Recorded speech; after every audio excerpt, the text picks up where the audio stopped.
Para mitra kaum dangu nu sami-sami ngabandungan dongeng, Mang Jaya sapara kanca bade neraskeun hanca dongeng nu katunda carios nyambung judulna Kajiret ku Pitapak. Ayeuna bagian ka sabaranya 44 para mitra, bagian ka 44. Mangga nyangakeun bae etang-etang hiburan pangbebrahmana.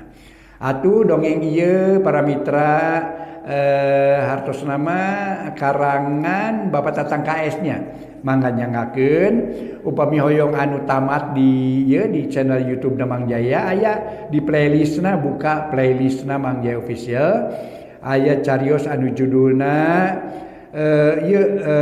gara-gara harta, aya oge Rusia Tunjung Sari para mitra, teras deui aya hayang beunghar aduh Aum Joher ge para mitra sadaya ayanya para wargi mangga oge salajengna aya anu sanes-sanesna nyangakeun bae para wargi. Mang Jaya ngaturkeun nuhun mugi-mugi dongeng-dongeng ti Mang Jaya Official oge we semun aya ieu mun anu sanes lagi aya anu sanesna mangga pokona nu pertamat aya di playlist na Mang Jaya Official. Ai nu ieu mah tiacan tamat na bagian ka 44 para mitra sadaya mangga ayeuna urang lajengkeun mangga nyangakeun wilujeng ngadangukeun.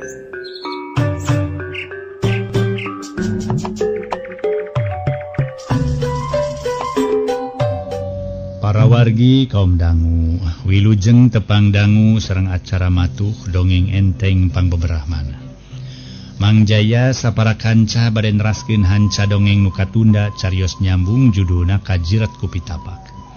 Ieu dongeng para wargi sadaya karangan Wa Tatang ayeuna teh para wargi nincak bagian ka 44. Para wargi sadaya teu karasa harita geus liwat wates kota Bandung sabab katungkulkeun ku kajengkel hate.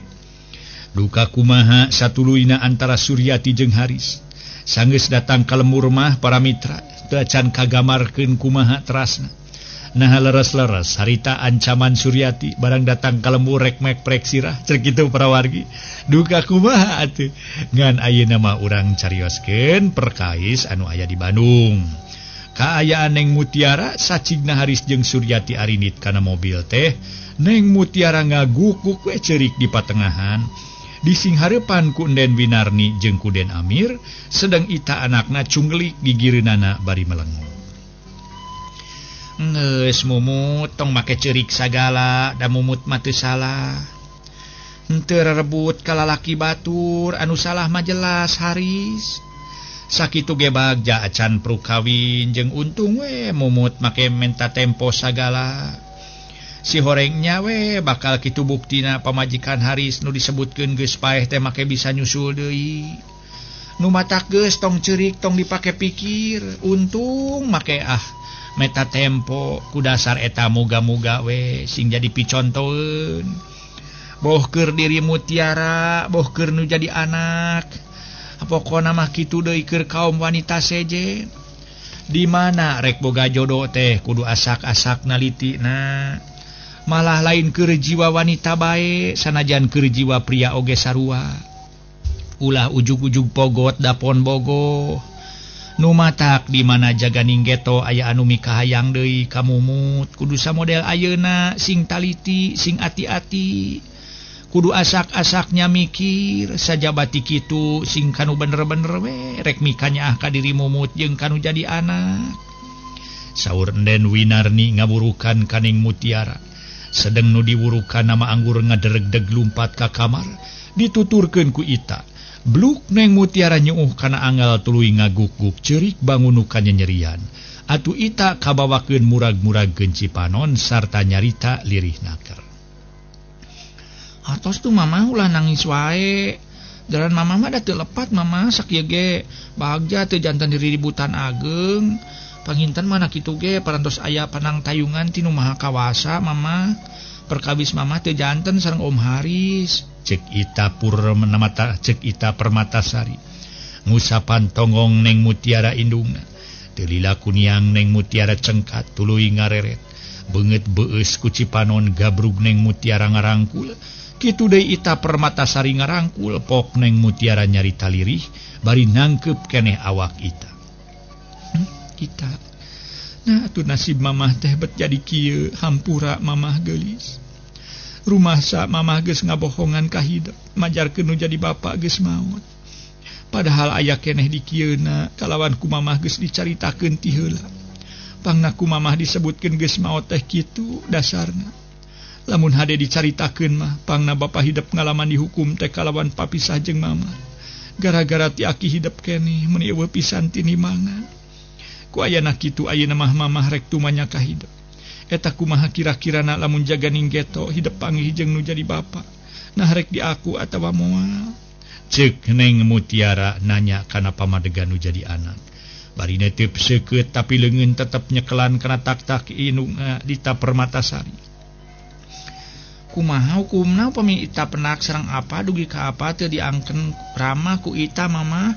Tangtos Ita doraka mama. Mali upami saya disangemkeun mah Ita mah sok ngajakan ameng kaum Haris. Sanes soyong pelesiran-pelesiran teuing mung etang-etang bari milarian si apa we.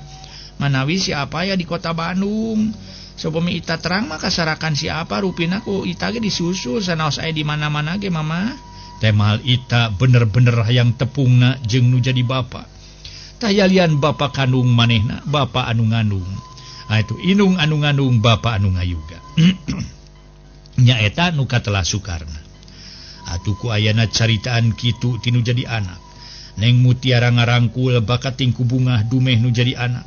Sadar kalawan make aya pikiran rek neangan bapa sagala. Syukur ari hidup ngaku kanu jadi bapa mah geulis. Mamah ngarasa bunga netelakeun mamah boga anak anu soleh. Yuk sukan mah urang paluru ka lemurna sugan si apa aya di lemurna. Janten mamah bade milarian si apa mama? Nya sugan aya di lemurna bari sugan aya si papa daekeunna di bawah ku mama. Nya nuhun upami mama kagungan emutan kitu mah bade maluru si apa. Naing kedawa bartos heula ka engki sareng ka enin. Nya puguh we bebeja heula mah atuh. Tema Neng Mutiara aritas nyarita kitu. Ari Torojo Den Winarni sareng Den Amir carogena ting Torojol nyamperkeun ka kamar maksudna bade milari Neng Mutiara bisi kumaha onang. Tapi nyampakeun ting jarentul kadua anak gek Den Winarni calik gedengeun Ita. Ari Den Amir calik dina bangku toilet. Geus mumutong jadi pikiran teuing tina perkara kajadian anu tadi. Sakitu ge untung teu nepi ka riributan gede bari Haris jeung pamajikanana kaburu baralik. Untung deh mumut ge make menta tempo heula. Coba lamun teu menta tempo saeutikna urang ayeuna teh geus tatan-tatan meureun kana urusan kawin. Jeung memang loba untungna batan rugina. Keun ku urang dipake hiji pelajaran cokot hikmah na ku urang sing sakurnu kajadian nu tumiba kajadian ka diri urang. Dalamun ku urang dicokot hikmah nama insyaallah baris ngahasilkeun hasil anu matak nyugemakeun pikeun urang sarerea. Mana kitu ge nu maha kawasa teu ngidinan hidup kudu ngarangkep jeung Haris. Tah ayeuna papa rek tumanya ka mumut. Eta kumaha kira-kirana rek tuluy di dieu deui atawa naha mumut rek tuluy balik deui ka Jakarta. Den Amir naros bari neuteup ka Neng Mutiara nu keur tungkul. Ari kahoyong mamah manya kahayang mamah geus we tong make ka Jakarta deui mumut rek naon bari na ge los-los ka Jakarta. Da cicing di dieu ge moal burung dahar.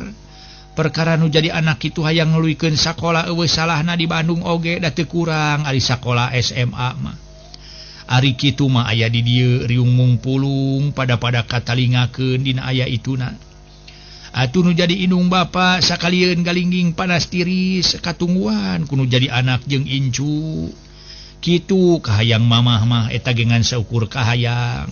Tapi pon kitu muga-muga we atuh kasaluyuan ku hidup jeung kudu jadi incu urang riung mangpulung.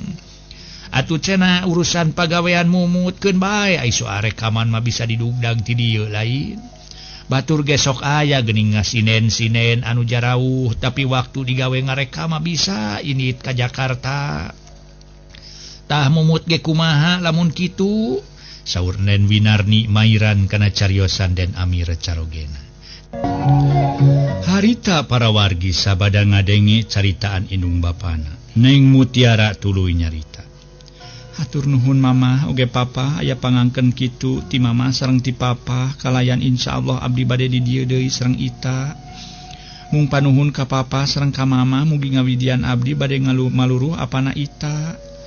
Jalaran abdi ngaraos dosa ageng ka anjeunna mama. Ceuk Neng Mutiara nyarita teu kebat kaburu kahalangan ku murag-muragkeun Cipanon. Kumaha mumut? Pangdenge teh rek maluruh bapana ita, taros Den Amir. Laras papa. Tema Neng Mutiara bari nyusutan Cipanon ku sapu tangan ampir teu kadenge ngomongna.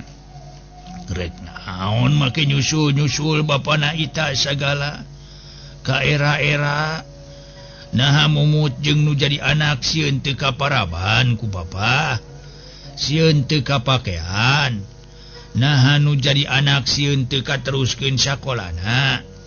Yeuh mumut, kapan mangkukna oge surat nu ti Sukarna geus ditemongkeun ka mumut. Kalawan ku mumut geus dibaca sakitu panjang lebarna, dibaca sababaraha balik, dibaca sababaraha kali. Tah yen manehna geus nyebutkeun teu ngaboga-boga deui. Apa disebutkeun nyerenkeun cenah Mutiara getihna satetes buukna salamar ambekanana sadami. Ti handap sahibas dampa ti luhur ti nya ye saujung rambut geus diserenkeun mumut teh ka apa tah. Jadi teu ngaboga-boga deui manehna teh. Geus nyebutkeun teu ngaboga-boga deui nu hartina mumut geus diserenkeun ka papa. Meureun mana kitu ge manehna geus rumasa teu bisa nyumponan kana kaperluan nu jadi pamajikan.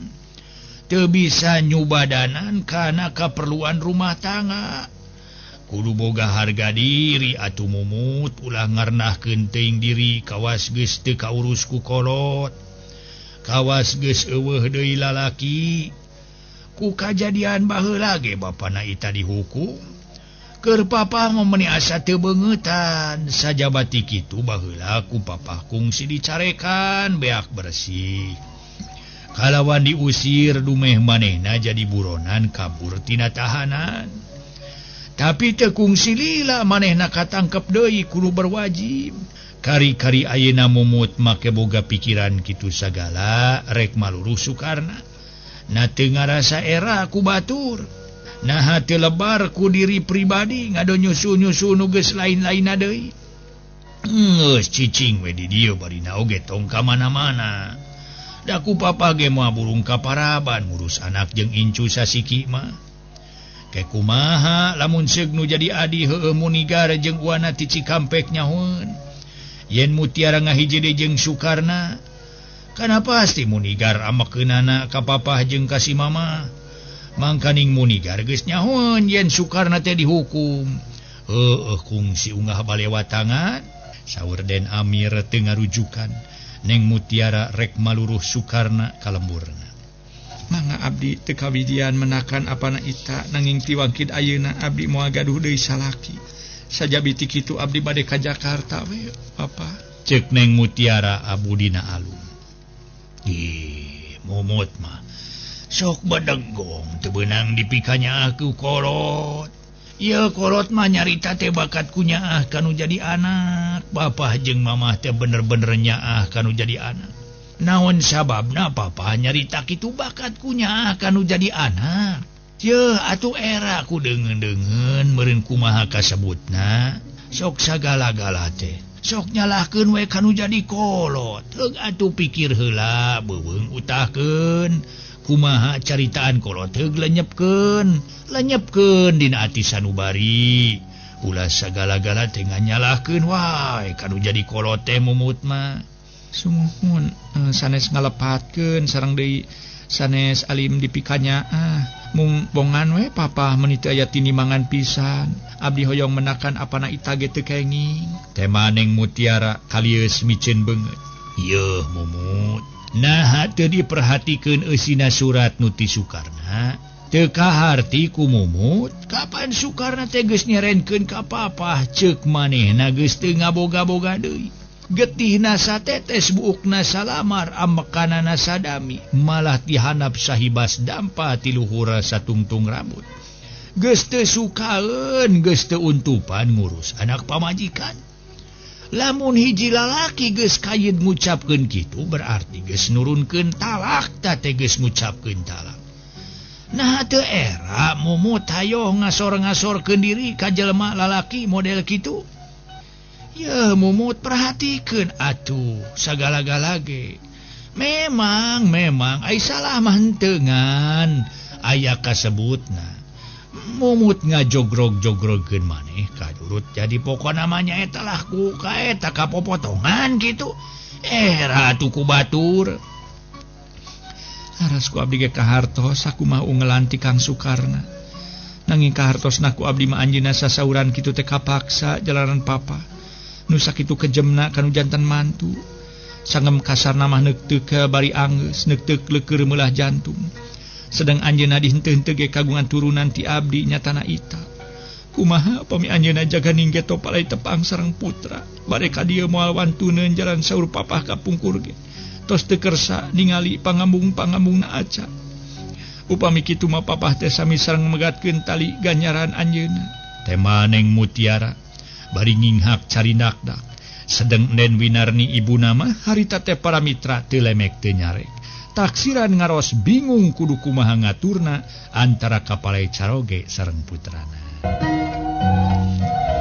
para mitra kaum dangu Neng Mutiara harita carindak-dak sedengkeun Den Winarni ibuna teu lemek teu nyarek taksiran ngaros bingung kudu kumaha ngaturna antara kapalai caroge sareng putrana ayeuna mah kieu we tu mamahnya sakumaha pangwagel ti engki ku mamah tumutkeun bios ita we nu bade milarian apa mah supados ita dipasian alamat sarakan apa we cik ita gede hate hayang maluruh nu jadi bapa edas aya deui we ieu mah budak teh nu jadi indung dicarek yeung ngadon rek maluruh bapa rek naon ita nyusul-nusul yu jadi bapa sagala.